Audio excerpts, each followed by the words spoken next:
Érasme, prince des humanistes. Érasme, né en 1467 à Rotterdam, était un humaniste néerlandais du XVe et XVIe siècle. Il a écrit et traduit de nombreuses œuvres qui l'ont rendu célèbre. Il est souvent vu comme le prince des humanistes. Ce surnom lui est d'abord attribué de par ses nombreuses œuvres et traductions le rendant célèbre. Il a notamment proposé une nouvelle traduction, plus exacte, du Nouveau Testament, remplaçant une version vieille de plus de 1000 ans, écrite au Moyen Âge. Il considère en effet que c'est seulement aux sources, c'est-à-dire aux textes anciens, antiques, notamment grecs, qu'il faut se fier, car selon ses mots, ce sont les seuls qui font foi. Il considère en effet le Moyen Âge comme un long sommeil du monde et de l'humanité. Cela est une des principales pensées humanistes. Il est également à l'origine d'une comédie critiquant le clergé, typique de son mouvement de pensée.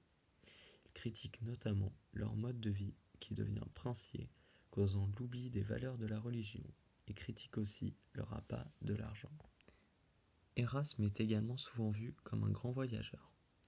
Il est également en effet célèbre pour ses nombreux périples à travers l'Europe entière. Il effectue d'abord une éducation humaniste en France, basée sur l'étude de textes anciens théologiques.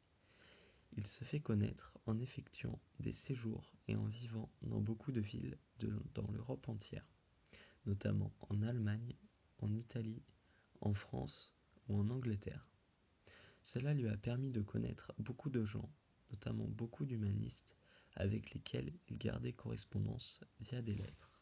Avec ces relations, il se fait également beaucoup d'autres amis correspondants, notamment humanistes, allant du sud de la France jusqu'au nord de l'actuelle Pologne. Cela lui permet d'inspirer et d'être aimé de grandes personnalités comme notamment François Ier, roi de France. Il est donc aimé par de grandes personnalités dans l'Europe entière.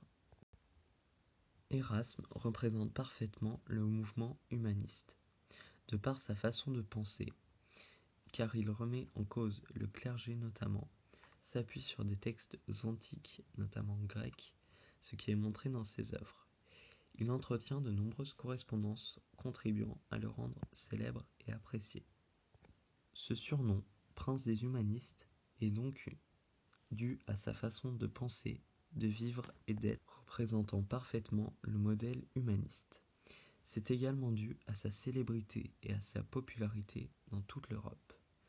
Il décède en 1536, marquant son époque et l'histoire. Érasme, prince des humanistes.